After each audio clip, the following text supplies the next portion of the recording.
Hey everybody, Pastor Mark here, and welcome to Restore, Reflections on God's Grace at the End of Your Week. We've been making our way through Dane Ortland's book, Gentle and Lowly, The Heart of Christ for Sinners and Sufferers.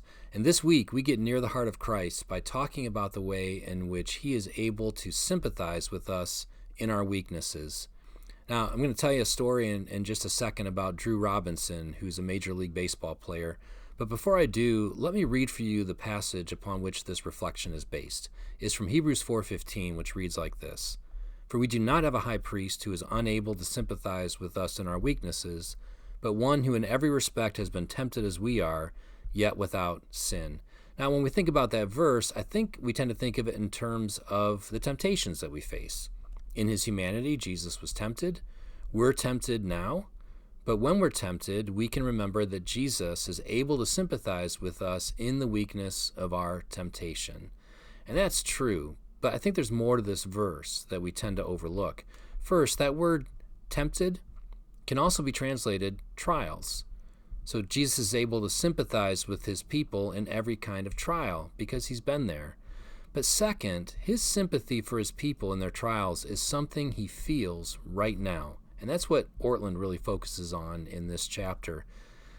Jesus Christ rose from the dead bodily. That means he has a heart that is beating right now. And if you are a Christian, or if you will become a Christian, you will find that his heart is beating for you. He suffers with you, which is what that word sympathy literally means. He suffers with you in every trial, including the trial that is loneliness. And we don't talk much about loneliness, but we should.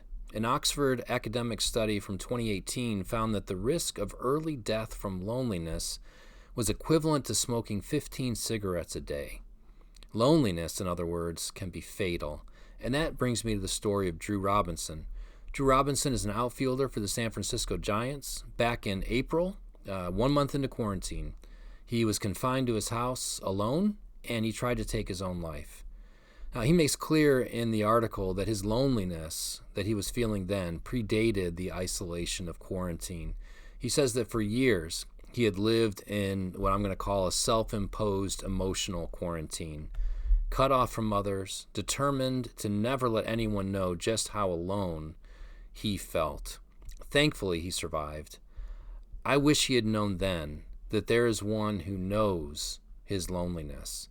And I pray that now he will put his trust in Jesus Christ so that when he is lonely, he can turn to him. And if you are feeling lonely, I pray that you will put your trust in Christ, that you'll look to him, because Jesus understands your loneliness. He knows what it is to be lonely. On the cross, he cried out, my God, why have you forsaken me?" And in Isaiah chapter 53, in a prophecy that is about Jesus, we read, "He was despised and rejected, a man of sorrows and acquainted with grief." Jesus can sympathize with the pain of loneliness because he experienced it.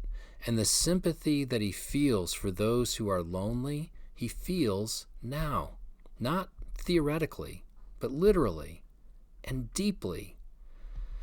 If you're watching right now and you're feeling all alone, whether it's because of the quarantine that many of us are still in a literal sense, or whether it's because of an emotional quarantine and you've either deliberately or sadly felt like there's no one that you can talk to. And let me say this, if you're feeling that way and feeling like hurting yourself right now, please call someone. Call 211 if you're here in Monroe County. Call someone and tell them what you're feeling. But know this, in Christ, you need not be alone. Jesus is in heaven now, but he is no less sympathetic to you in your loneliness than he would be if he were here on earth. He still sees you, he still feels for you, and by his Spirit, through his word, he longs to comfort you. Turn to him by faith and receive his warm embrace.